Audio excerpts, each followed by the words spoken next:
Assalomu alaykum, bimchilar, yaxshimisizlar? Bugun biz sizlar bilan yana bitta qiziq mavzuni ko'rib chiqamiz. BIMda haqiqiy BIM bo'lish uchun kerak bo'ladigan instrument ham bo'ladi. Ya'ni umumiy ma'lumotlar muhitini ko'rib chiqamiz. O'ylaymanki, bu darsimiz sizlar uchun foydali bo'ladi.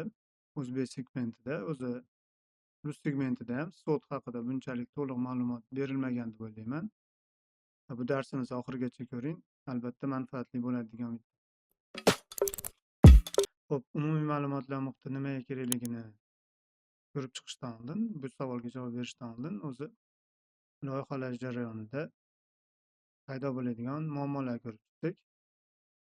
Hammaga ma'lumki, o'zi loyihalash jarayonida odamlar, jarayonlar va ular ishlatadigan texnologiyalar bo'ladi va har bir loyihani qancha u katta bo'lgan sari shu odamlari ham, jarayonlari ham ko'payib boraveradi texnologiya. Va shu jarayonlar davomida qancha ko'p odam ishtirok etsa, shuncha o'rtada ma'lumotlarni aktualmasligi, ya'ni ma'lumot yo'qolishi yuzaga keladi. O'zi har bir loyihani biz maqsadimiz tezroq vaqtida byudjetdan chiqmasdan maksimal foyda bilan topshirib olish bo'ladi. Har bir loyiha tashkilotini vazifasi. Lekin odatda bunaqa tekis, silliq kechmaydi jarayonlar va har bir jarayonda o'ziga yarasha muammolar kelib chiqadi. Ho'p, bu qanday muammolar bo'lishi mumkin? Birinchisi bu shu axborot almashinuvidagi yo'qotishlar. Bu qanday bo'lishi mumkin? Ba'zi bir tashkilotlarda masalan topshiriqlar va muvofiqlashtirish, ya'ni согласование jarayoni qog'ozda bajariladi. Ya'ni fayl tashlanadi ma'lum bir joyga, qog'oz pechat qilinadi va topshiriqni berayotgan odam ijrochini oldiga borib imzo yig'ib yuradi. Bu haligacha bor, hayron bo'lmanglar. Qanchalik BIM bo'yicha o'zimizni rivojlangan deb hisoblamasak tashkilotlarimiz, lekin shunaqa holatlar, ya'ni og'ir holatlar haliyam bor. Qog'ozda topshiriq berish yoki muvofiqlashtirish, ya'ni согласование qilish. Xo'p, qog'ozni pechat qilamiz, olib boramiz. U odam yo'q bo'lsa tutamiz yoki tashlab ketamiz va qog'oz yo'qolishi ehtimolligi oshadi. Aytib o'tgandek, shu qog'oz bilan, ya'ni vazifa bilan faylni o'rtasidagi bog'liqlik yo'q bo'lyapti. Biz qog'ozni jo'natib yuborishimiz mumkin, faylni tashlamasligimiz mumkin. Faylni tashlashimiz mumkin, qog'ozni berib, u egasiga yetib bormasligi mumkin. Ya'ni noaktual versiyada ishlash muammosi kelib chiqyapti. Yoki masalan hozirgi zamonda ko'proq messenjerdan yoki pochtadan foydalanilyapti. Messenjerdan ham foydalanishda masalan ko'pchilik ma'lum bir loyihaga gruppa ochadida, aytgan fayllarni tashlashaveradi.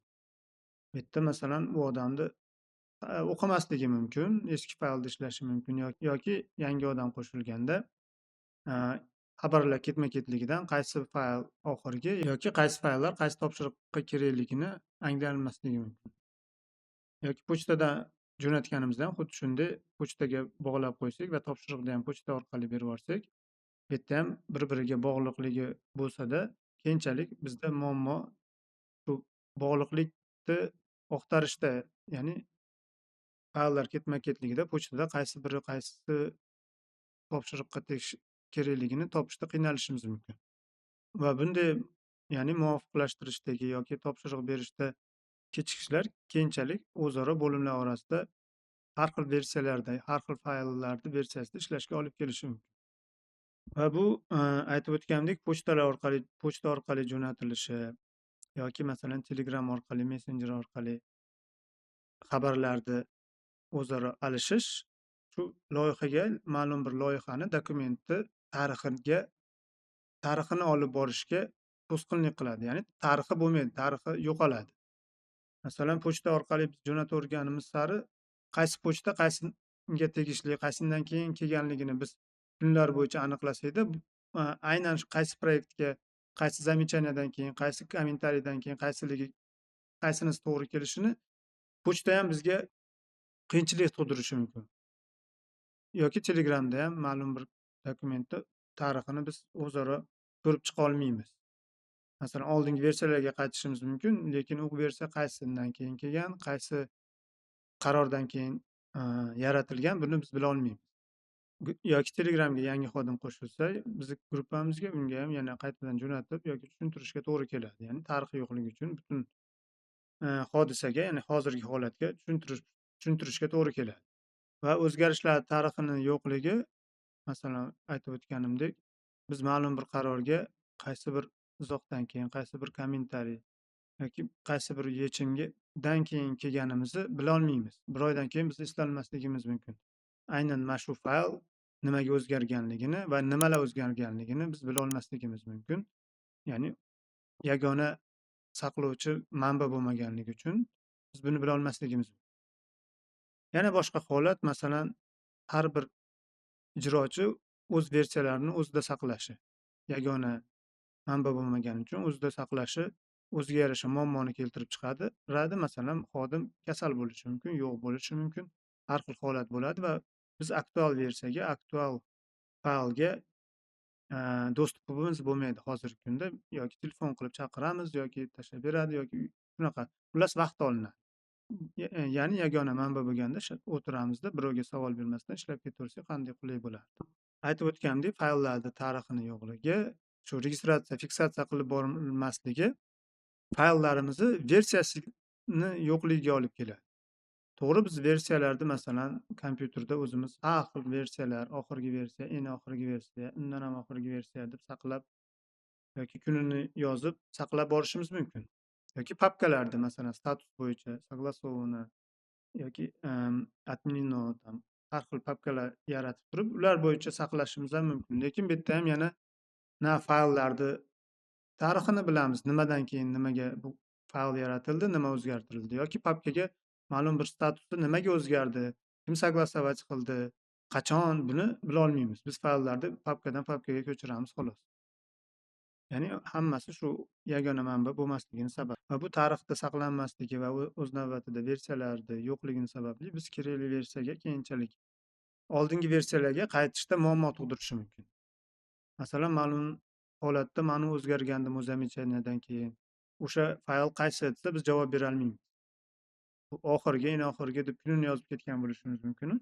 Lekin kommentariy kunini topib turib, keyin faylimizni topish mumkin xolos. Agar shu narsani qo'lda olib borgan bo'lsak, eng yaxshi holatda. Yoki pochtadan qidiramiz, messenjerdan qidiramiz. Xullas, vaqt yo'qotamiz va noaniqlik keltirib chiqaradi.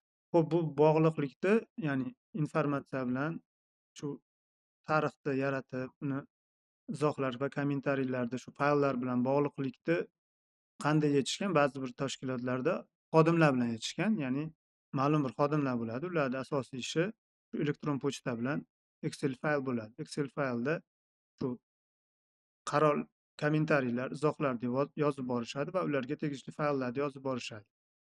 Va o'rtada bog'lovchi vazifasini bajarishadi. Ya'ni ijrochidan faylni olib, komplektnisiga tekshirib turib, shtamplari to'g'ri to'ldirilganligini tekshirib turib, buyurtmachiga jo'natadi. Buyurtmachidan kelgan izohlar, kommentariylarni o'sha fayl, comment sheet fayliga to'ldirib turib, yana kerakli ijrochiga jo'natishadi. Ya'ni o'rtada ortiqcha shtat yuzaga kelyapti va bu shtatda uncha kvalifikatsiya talab etilmaydigan xodimlar ishlashadi. Ortiqcha pul to'lash kerak. Va yana qo'shimcha ravishda odam faktori qo'shilyapti. Odam faktori qo'shilgan joy borki, informatsiyani noaktualligi va yo'qolishi yuzaga keladi. O'zim man ishlagan bir tashkilotda shunaqa jarayon bo'lgandi. Butun bir bo'lim bor edi, shunaqa dok kontrollerlar deydi. Asosiy vazifasi shu, bog'lovchi. Kommentariylarni yig'adi, ularga topshiradi, fayllarni yig'adi, buyurtmachiga topshiradi. Ya'ni kvalifikatsiya talab etilmaydigan ma'lum bir xodimlarni ushlab turishga to'g'ri keladi. Yoki yana boshqa muammo bo'lishi mumkin.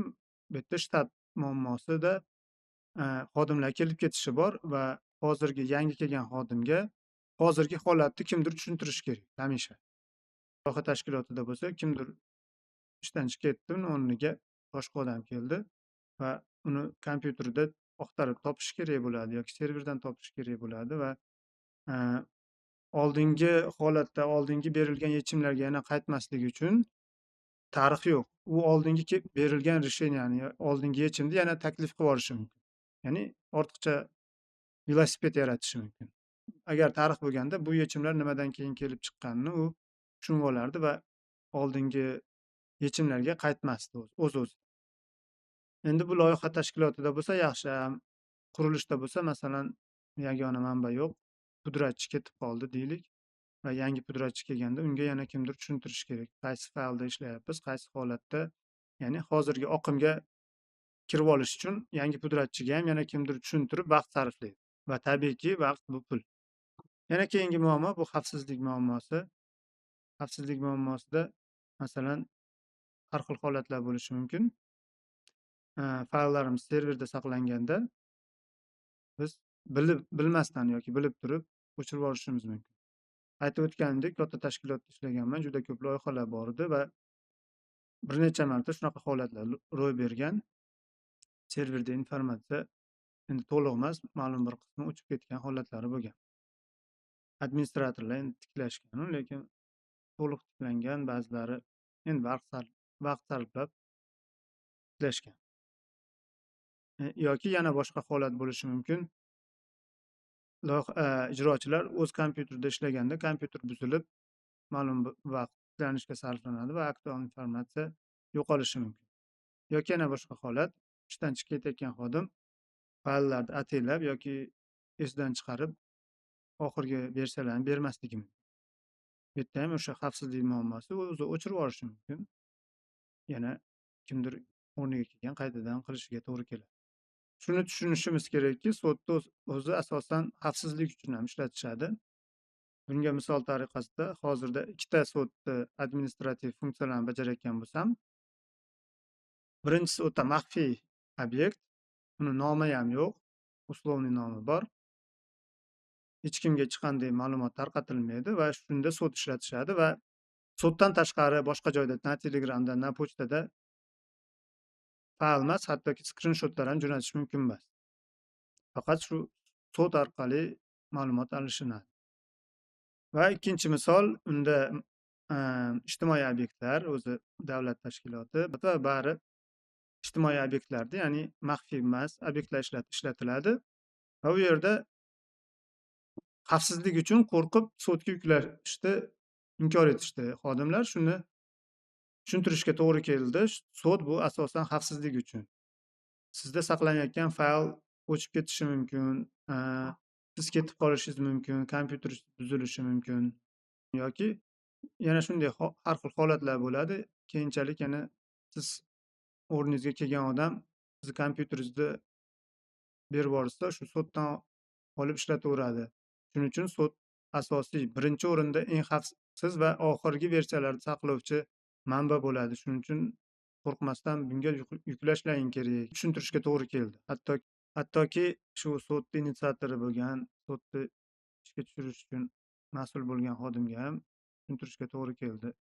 Oxirgi manbalar, ya'ni oxirgi versiyalar ham sodda saqlanishi kerak. Unda saqlansa xavfsiz bo'ladi deb har xil argumentlar bilan tushuntirishga to'g'ri keldi. Ozgina chalg'ib qoldik. Keyingi muammoga to'xtalsak, bu nazorat muammosi, ya'ni berilgan vazifalar, tasklarni kuzatib borish va ularni holatini bilish muammosi. Bu ko'proq shu rahbarlar uchun, boshliq xodimlar uchun kerak bo'ladi. Ya'ni ma'lum bir xodimga bergan vazifa necha kunda bajarildi, u qaysi holatda, loyihani foizi qaysi foizda, qancha foizda bajarildi, ma'lum bir oyda bir xodim nechta vazifa bajardi, boshqa xodim nechta vazifa bajardi. Bularni holatini tekshirish uchun biz odatda nima qilamiz? Oyda oxirida kim nima qildi deb so'raymiz. Hamma o'zi xohlagancha javob beriladi va loyihani qaysi foizda, necha foizda bajarildi deymiz va shu foizlar kerak bo'lsa rahbarga yoki buyurtmachiga berib yuboriladi. Qo'pol qilib aytganda chiziladi foizlar. Ya'ni shaffoflik yo'q bo'ladi. Ya'ni aytib o'tganimdek, har bir loyihani ma'lumot olishunda qancha ko'p odam bo'lsa, qancha ko'p jarayonlar bo'lsa, shuncha ma'lumot yo'qolishi ko'payadi, odam ishtiroki ko'p bo'lsa.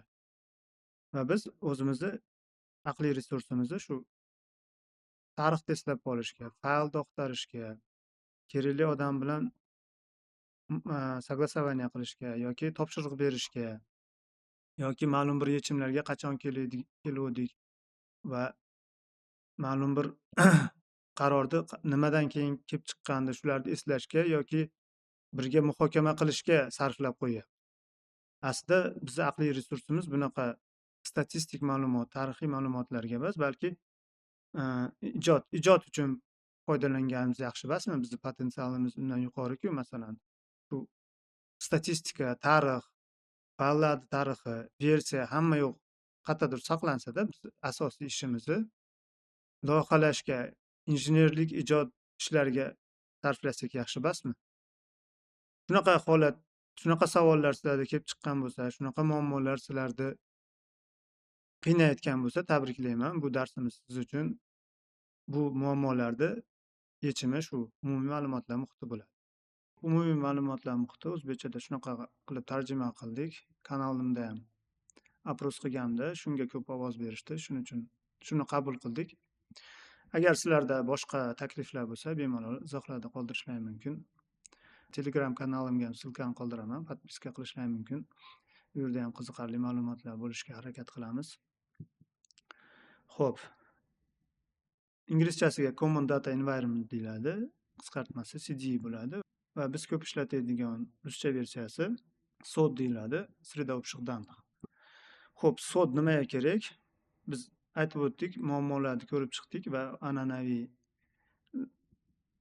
informatsiya alishuvi qanday bo'ladi ko'rsatilgan va umumiy ma'lumotlar muhiti bilan qanday bo'ladi ikkinchi varianti ko'rsatilgan, ya'ni yagona muhitda bitta umumiy bazada ma'lumot alishilgani uchun informatsiya aktualligi hamisha dolzarbdan foydalanamiz va informatsiya yo'qolishi kam bo'ladi.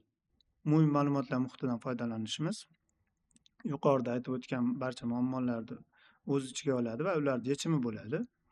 Unda biz undan foydalanishimiz shu qurilish jarayonida, loyihalash jarayonida informatsiya alishuvida vaqtimizni ekonom qiladi. Nafaqat vaqtimizni, butun bir jarayonni osonlashtiradi. Yagona bazadan foydalanganimiz uchun tekshirishlarni osonlashtiradi, kontrolni, ya'ni nazorat qilishni osonlashtiradi. O'zaro muvofiqlashtirishni, согласованияni, topshiriqlar berishlarni ham osonlashtiradi va butun topshiriqlarni yoki согласованияlarni tarixlarini tekshirish imkonimiz bo'ladi. Xo'p, boshida umumiy ma'lumotlar muhiti o'zi qanday ishlash prinsipini ko'rib chiqsak, biz darslarimiz davomida ko'p aytib o'tadigan ISO 19650 da ko'rsatib o'tilgan SODda, ya'ni umumiy ma'lumotlar muhitini qanday ishlash prinsipi ko'rsatib o'tilgan. Uni konsepsiyasi shundan iboratki, unda informatsion konteynerlar bo'ladi. Ya'ni har bir konteyner o'ziga yarasha informatsiyani saqlash kerak va boshqariladigan jarayonlar bo'ladi. Bu jarayonlarda shu reglament asosida ma'lum bir informatsiya alishinadi. Informatsion konteynerlar qanday bo'ladi? Birinchisi bu WIP deyiladi, work in progress deyiladi. Unda ma'lum bir bo'lim ichida ishlatiladigan, tekshiriladigan ma'lumotlar bo'ladi va bu ma'lumotlar faqat shu bo'limning ichidagilarga dostupin bo'ladi, boshqalarga ko'rinmaydi. Ya'ni shu WIPdagi ichidagi ma'lumotlar chernovoy desak bo'ladi. Faqat shu bo'limning ichidagi xodimlarga dostуп bor, qolganlarga bo'lmaydi va shu bo'limning ichida tekshirilgandan keyin tekshirilgan ma'lumotlar keyingi stadiyaga, keyingi konteynerga o'tadi. Uni shared deyiladi. Ya'ni o'zbekchaga tarjima qilganda umumiy deb tarjima qildim. Ya'ni bo'lishilgan deb tarjima qilsa ham bo'ladi. Unda shu buyurtmachi yoki jarayonni boshqa ishtirokchilarning foydalanish uchun bo'lingan informatsiya joylashiladi. Va bu konteynerda joylashgan informatsiyadan biz keyinchalik совместный работа, ya'ni birlashtirilgan, umumlashtirilgan ish qilishimiz mumkin. Ya'ni u tekshirilgan ma'lumot bo'lgani uchun undan foydalanib boshqa bo'limlar shu ma'lumot asosida loyihalashni bajarishlari mumkin bo'ladi. Masalan, arxitektorlar o'z ishini bajarib bo'lgandan keyin aynan shu umumiy konteyneriga joylaydi ma'lumotni topshiriq berayotganda. Shu ma'lumot asosida ishlaysan deb o'zlari tekshirib olgani uchun umumiy konteyneriga joylaydi. Va injenerlar shu umumiy konteynerdan olib ishlaydi. Va ishlashda qanday bo'ladi? Injenerlar WIPda ishlaydi, lekin olingan ma'lumotni umumiydan oladi. Va bu sheriddagi ma'lumotlarda ma'lum bir kamchiliklar bo'lsa, u yana WIPga qaytarilishi mumkin va qayta ishlanib yana sheridga jo'natiladi. Va bu sheriddagi barcha informatsiya, barcha ma'lumotlar faqat o'qish uchun dostupin bo'ladi. Ya'ni barcha ishtirokchilar bu konteynerdagi fayllarni faqat o'qiy oladi xolos. Va bu konteynerdan keyinchalik tekshiruv va ruxsat approve bo'lgandan keyin e'lon qilingan konteynerga o'tadi. Published deyiladi inglizchasiga. Bu qurilish va ekspluatatsiya uchun batafsil detallashtirilgan ma'lumotlar ketadi. Ya'ni qurilish jarayonida shu published konteynerdan foydalaniladi. E'lon qilingan holatda bo'lgani uchun undan materiallar ham zakaz qilishimiz mumkin va qurilishga ham bevosita qurish uchun berib yuborishimiz mumkin. Va oxirgi konteyner arxivlash, arxiv konteyneri. Bunda loyihaning to'liq arxivi ham bo'lishi mumkin va noaktual versiyalar ham saqlanishi mumkin yoki atmina bo'lgan versiyalar ham saqlanishi mumkin.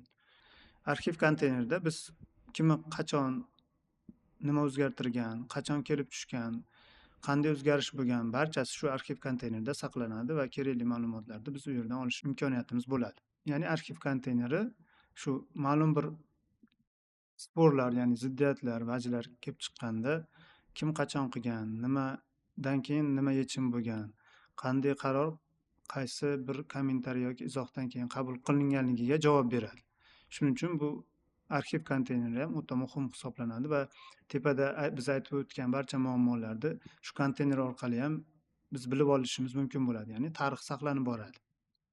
Shu yerda bitta narsani aytib o'tish kerak. SDE, ya'ni umumiy ma'lumotlar muhiti bu avvalo jarayonlar.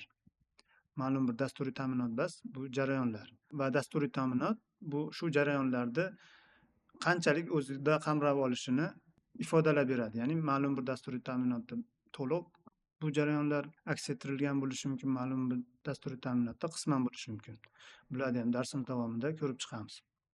Bu konteynerlarda ma'lumot alishuvi qanday bo'ladi? Ozgina shunga to'xtalib o'tsak. Xo'p, aytib o'tgandik, bu konteynerda har bir bo'lim uchun, shu bo'lim uchun informatsiya joylashtiriladi, boshqalar uni ko'rmaydi. Shu bo'limda ichida tekshirilgandan keyin, tekshiruvdan o'tgandan keyin ha bo'lsa, umumiyga joylashadi. Yo'q bo'lsa, yana jarayonda o'zida shu bo'limda o'zida tekshiriladi. Keyin umumiyda shu barcha ishtirokchilar koordinatsiya qilish vazifalari bajarilgandan keyin, modellar almashtirish to'g'ri bajarilgandan keyin kelishuvga, ya'ni approve'ga jo'natiladi. Hatto ham ha bo'lsa e'lon qilinadi, yo'q bo'lsa VIPga qaytariladi. Keyin e'lon qilingandan keyin, o'zi ishlatib bo'lganimizdan keyin, axborot eskirgandan keyin arxivga o'tib ketadi. Yoki arxivda shu umumiy va jarayonda konteynerlardan ham informatsiya kelib tushishi mumkin. Noaktual informatsiya, eski admin bo'lgan, hold bo'lgan informatsiya ham shu arxivga kelib tushadi. Bu to'rtta konteyner shu ISOda tasvirlangan konteynerlar va ba'zida to'rtta konteyner emas, 3 ta konteynerdan foydalanish mumkin. Masalan, VIP bilan Shared'ni birga qilib yuborishgan holati bo'ladi va bo'limlar, har bir bo'lim o'zini bo'limida ishlash huquqi bor, lekin boshqa bo'limlar uchun faqat o'qish uchun bo'ladi va birlashtirilgan, ya'ni совместный работani tashkil qilinganda shu VIP o'zidagi papkadan ma'lumotni biriktirib olib ishlashadi.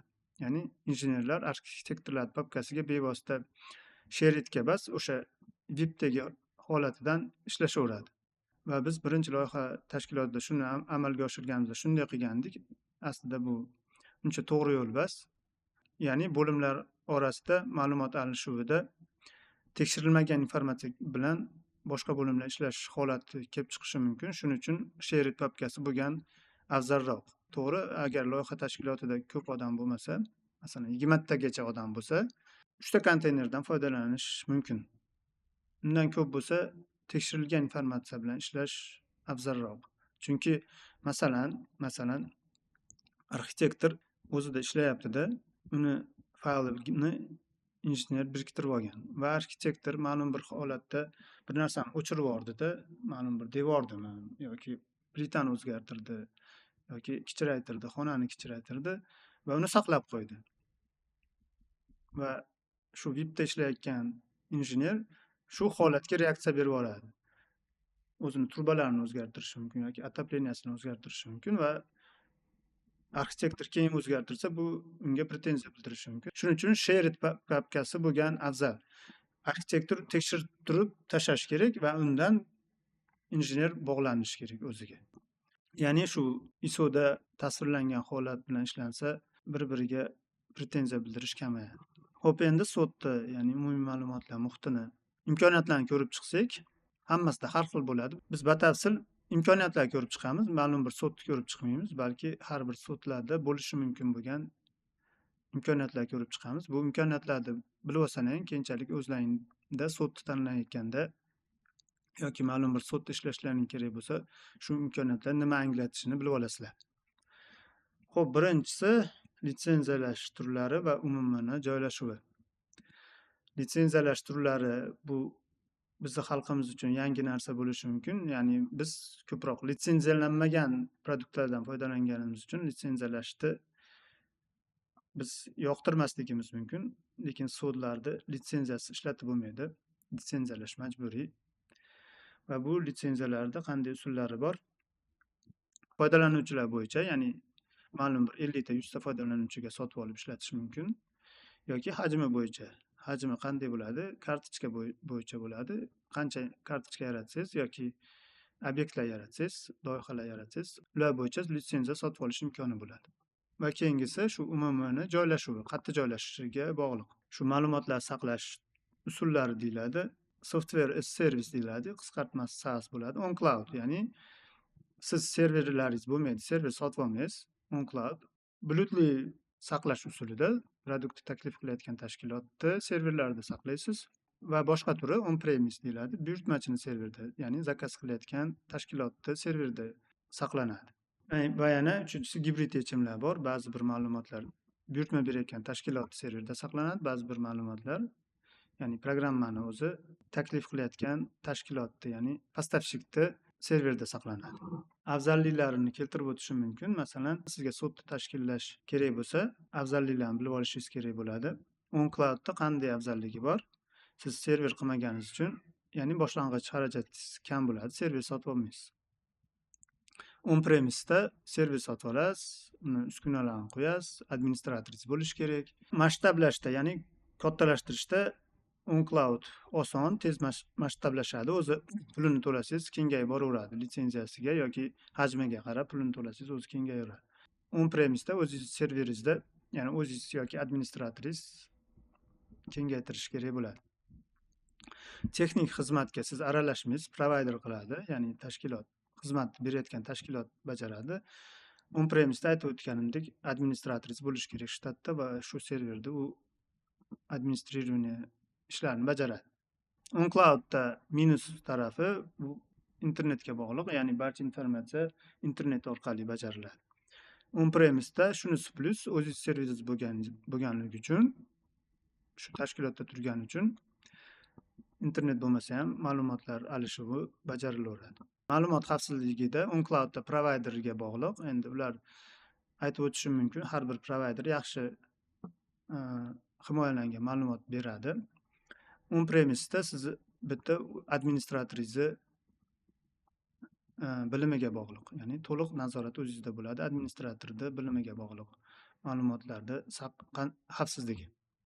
Va on cloudda qachon ishlatish kerak?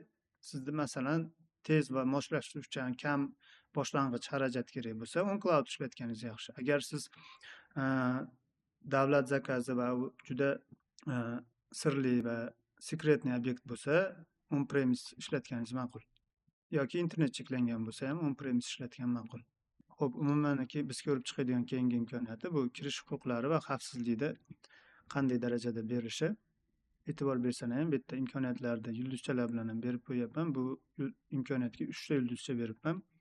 Bu qanday imkoniyat? Tashqi foydalanuvchilar uchun kirish, masofaviy kirish, webdan yoki mobil orqali, rollar asosida kirishni boshqarish, statuslarni rollarga qarab o'zgartirish, foydalanuvchi harakatini audit qilish, elektron raqamli imzo bilan kirish imkoniyati va ijtimoiy avtorizatsiya. Ya'ni bu yerda Google yoki masalan iPhone ishlatsangiz, iPhone iCloud orqali yoki Yandex orqali avtorizatsiya qilish imkoniyatlari bo'lishi mumkin. Bu imkoniyatga 3 ta yulduzcha berganim sababi shu avtorizatsiyani qanchalik biz kontrol qila olamiz. Ya'ni kimgadir kimgadir o'qish uchun, kimgadir redaktirovat qilish uchun do'stlik berishda qanchalik biz o'zgartira olamiz, qanchalik bu oson, qanchalik bu qulay bo'ladi. Kimdir masalan o'zini pochtasi bilan kirsa, unga rol berib qo'ysak, unga qanchalik imkoniyatlar, rollar dostupin bo'ladi. Shularni qanchalik nazorat qilish oson. Shuni ba'zi bir so'zlarda bu narsa oddiy bo'ladi, ba'zilarda bu narsani regulirovka qilish gibki bo'ladi. Shuning uchun bu imkoniyatga 3 ta yulduzcha berdim. Shunga agar sizlar sod tanlash imkoniyati bo'lsa, shunga e'tibor berishlaring kerak. Keyinchalik bu administrator funksiyalarini o'zingiz uchun osonroq bajarish imkoniyatini beradi. Keyingi imkoniyat fayllar va versiyalarni boshqarish. Aytib o'tgandim, versiyalar muammosi bizda kelib chiqadi va sod buni yechadi. Bizda keyinchalik loyiha jarayonida kerakli faylni yoki versiyani topish imkoni oson bo'ladi. Bu fayl va versiyalarni boshqarish turli sodlarda turlicha bo'ladi. Ba'zilarda shu loyihani papkalari tarzida saqlanadi. Ba'zilarda status bo'yicha saqlanishi mumkin. Ikkinchi skrinshotda status bo'yicha turibdi. Birinchida loyiha papkalarida joylashtirilgan. Ya'ni ma'lumotlar strukturalangan holda saqlash imkoni bo'ladi. Versiya va statuslarni avtomatik boshqarish imkoni bo'ladi. Bu versiyalar, statuslar qanday avtomatik boshqariladi? Masalan, papka bo'yicha saqlanganda sodda siz xuddi shunday faylni joylasangiz, bir xil fayl nomi bir xil bo'lsa, o'zi keyingi versiya bo'lib saqlanaveradi. Statusda o'zi status bo'yicha o'zgarib borib, masalan, согласовано knopkasi ezilsa, o'zi согласованnoga o'tib qolaveradi. Versiya va reviziyalarda tashkilot qoidalariga asosan sozlash imkoniyati ba'zi bir sodlarda bo'ladi.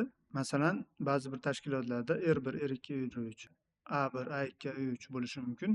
Ya'ni har bir reviziya o'zgarganda yoki shu buyurtmachi tomonidan согласование bo'lganda, faylni versiyasi shunga qarab o'zgarib boraveradi. Va yana bir yaxshi imkoniyatlardan biri fayl versiyalarini taqqoslash va kuzatish. Masalan, ikkita bir xil faylni yuklasangiz, qanday o'zgarganligini ko'rsatib beradi. PDF da ham bo'lishi mumkin, 3D da yuklasangiz ham ko'rsatib berish imkoniyati bo'ladi. Xo'p, keyingi imkoniyat ma'lumotlar boshqarish imkoniyati. Ya'ni bu yerda sodda qanchalik native, ya'ni manba fayllarni o'qiy olish imkoniyati. Asl formatlar bilan ishlash imkoniyati. Asl formatlarda ba'zi bir sodlar asl formatlarda tushunib turib, undagi bor informatsiyani ko'rsatadi. Fayllarni solishtirishi mumkin debug fayllarda. Ba'zilari kolliziyaga tekshiradi. Asl formatlarda birgalikda ishlash imkoniyati bu shu kolliziyalarga tekshirishni ko'rsatib o'tganman. Birgalikda ilashda baribir hech qaysi sod bunaqa sod ko'rganim yo'q. Ya'ni o'zgartira oladigan, asl formatda o'zgartira oladigan sod ko'rganim yo'q. Standart shablonlar va ilgari yaratilgan hujjatlardan foydalanish. Ya'ni ma'lum bir standart asosida shablon qilib olasiz va shu shablonlar asosida fayl yaratish imkoningiz bo'ladi. Yoki ma'lum bir faylni shablon qilib olsangiz, shu shablon asosida keyinchalik boshqa proyektlarda ham fayllar yaratish imkoningiz bo'ladi. Fayllar nomlarini qoidalarga asosan nomlash va validatsiya qilish. Ba'zi bir tashkilotlarda fayllar nomlari zonalar bo'yicha beriladi va buni validatsiya qilish talabi bo'ladi va noto'g'ri fayl nomi berilsa xato chiqarish kerak bo'ladi. Biz aytib o'tganimdek, oldin shuni odam bajarardi bizda va biz buni avtomatizatsiya qilib, ya'ni pechat orqali tekshiradigan qilganmiz. Ba'zi bir sudlarda shunday imkoniyati o'zida bo'ladi.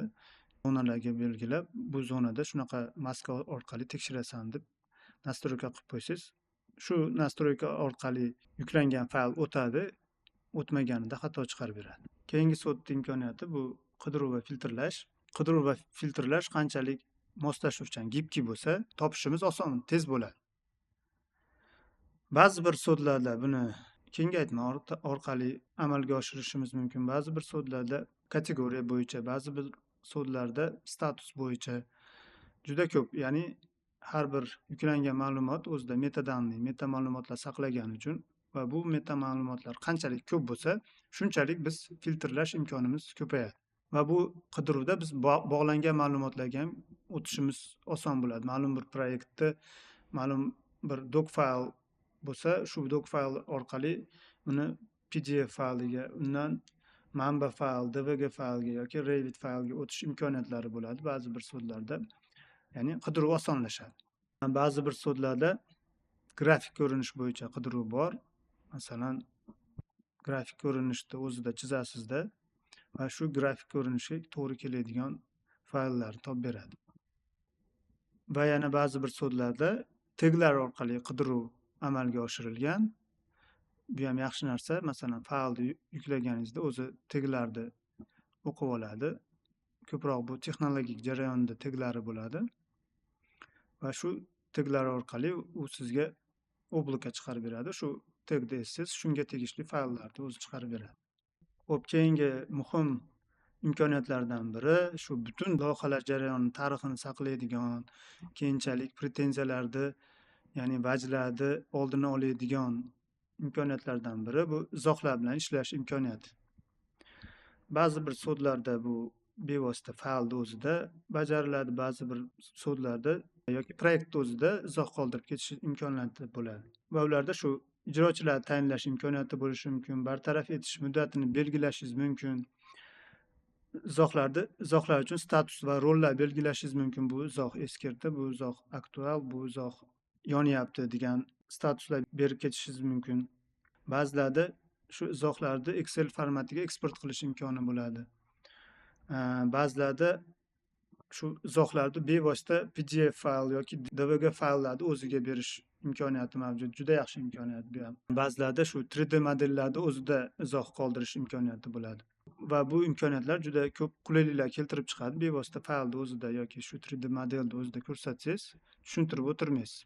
Telefon qilib, mana bu joyi, mana bu yerda deb odamga tushuntirmaysiz, u naglanda ko'rinib turadi. Xo'p, keyingi imkoniyat koordinatsiya va ko'rish uchun kerak bo'ladi. Bu yerda shu hujjatlarni ko'rishimiz mumkin va ularni koordinatsiya qilish imkoniyati bo'ladi. Modellarni solishtirish imkoniyati bo'ladi va kolliziyaga tekshirish imkoniyati bo'ladi. Kolliziyaga tekshirish ko'p sodlarda yo'lga qo'yilmagan, lekin ba'zilarda bor. Bu sud narxiga borib taqaladi. Xo'p, keyingi imkoniyat bu kelishish, ya'ni согласование va hujjatlar aylanishini dokumentoborotda qanchalik qulay qilinganligi. Bu imkoniyatga shu loyiha hujjatlarini kelishish, tasdiqlash imkoniyati bo'lishi kerak sudda. Va ba'zi bir sudlarda bu shunday amalga oshirilganki, biz butun kelishish, ya'ni loyihani butun kelish jarayonini bittadan nastroyka qilib chiqsak va bu jarayonda 10-15 ta qadamlar bor. Va ba'zi bir qadam bajarilganda boshqa yo'lga o'tish kerak, ba'zi bir qadam bajarilmaganda boshqa yo'lga o'tish kerak. Bularni hammasini nastroyka qilib olsak, biz shu jarayonni bir marta ishga tushirganimizda o'zi bajarilib borilaveradi. Va shuni moslashtirilgan workflow deydi, ya'ni butun jarayonni, butun bosqichini moslashtirib olsak bo'ladi va bitta zapuska chiqganimizda o'zi bajarilaveradi. Biz bittadan tekshirib o'tirmaymiz. Kimda to'xtadi, kimga yetib bordi, kim to'xtagandan keyin nima bo'lishi kerak, yana biz bu xatni yoki bu tasdiqlamasa yana boshqatdan jo'natib yuborishimiz kerak, kimgadir deb boshimizni qotirmaymizda, bitta zapuska chiqganimizda o'zi kerakli joyda to'xtab qo'ygandan bilaveramiz nima bo'lganini. Ba'zi bir sodlarda butun korxona miqyosida elektron hujjat aylanishini ichiga qamrab olgan bo'ladi. Ya'ni bu sodlar nafaqat loyiha tashkiloti uchun, balki butun tashkilotni administrativ yoki отдел kadr ishlari, buxgalteriya ishlarini ham o'z ichiga olishi mumkin bo'ladi. Ba'zi bir sodlarda ishlab chiqarish uchun QR kod qo'yish imkoni bo'ladi va biz shu QR kod orqali masalan pechat qilingan hujjatni elektron versiyasini topib olishimiz mumkin bo'ladi.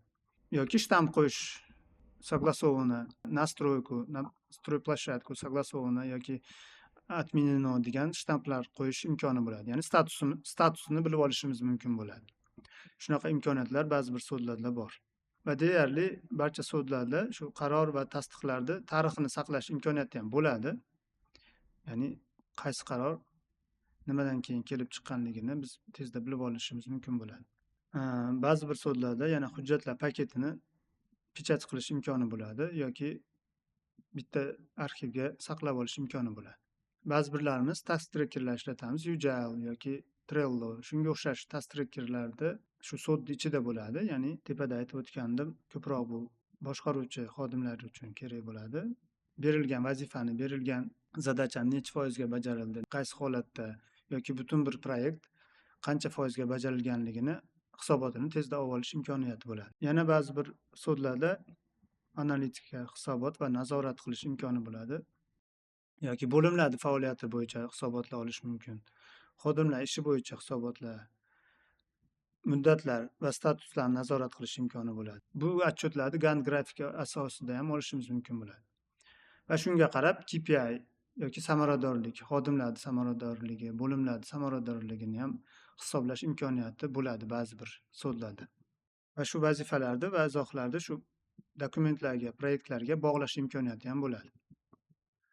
Xo'p, ba'zi bir rivojlangan sudlarda avtomatlashtirish va integratsiya imkoniyati bo'ladi.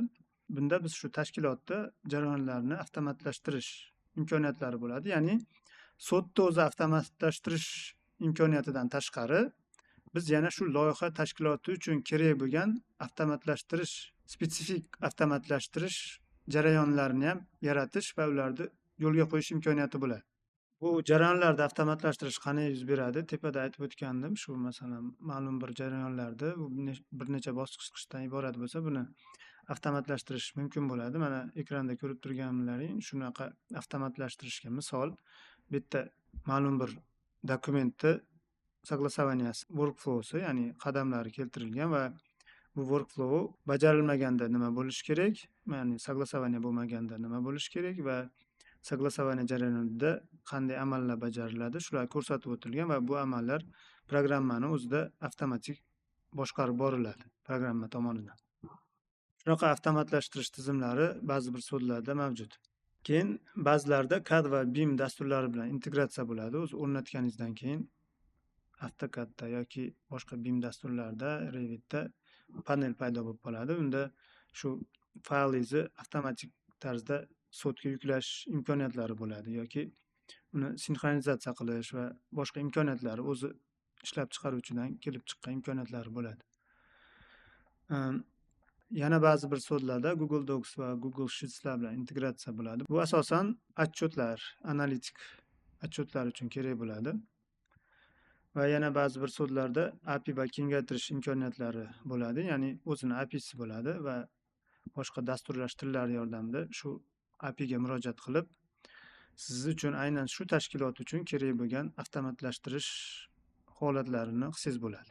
Keyingi va oxirgi imkoniyatlar turi bu shu xabarnomalar va bildirishnomalar imkoniyati. Endi bunda asosan shu elektron pochtaga jo'natish imkoniyati bo'ladi, messenjerlarni bog'lab qo'yish imkoniyati bo'ladi va ba'zi birlarda SMS ham jo'natish imkoniyati bo'ladi. Xo'p, bugungi darsimizda shu asosan sudlarni ko'rib chiqdik. Ularning imkoniyatlari bilan tanishib chiqdik. Qanday muammolarni hal qilishini tanishib chiqdik va sizlarga targ'ib qilib qolaman, agar tashkilotlaringda bir 50 tadan ortiq xodim ishlasa, sud ishlatish ishlarni ancha yengillashtiradi. To'g'ri, undan ozroq bo'lsa, bitta o'zlaring tomonidan ishlab chiqarilgan lokal sudlar ham foyda beradi, lekin tayyor produktlarni ishlatganlarga yetmaydi baribir. Xo'p, keyingi darsimizda sudlarni mavzusini davom etamiz. Undan aynan qanday sudlar bo'ladi va bu sudlarni qanday yo'lga qo'yish mumkin, shularni ko'rib chiqamiz. Hozircha shu. Agar darslarimiz foydali va manfaatli bo'layotgan bo'lsa, iltimos kanalimizga obuna bo'ling, layk qo'yish esdan chiqmasin va do'stlaringizga ham ulashing. Hozircha xayr, sog' bo'ling.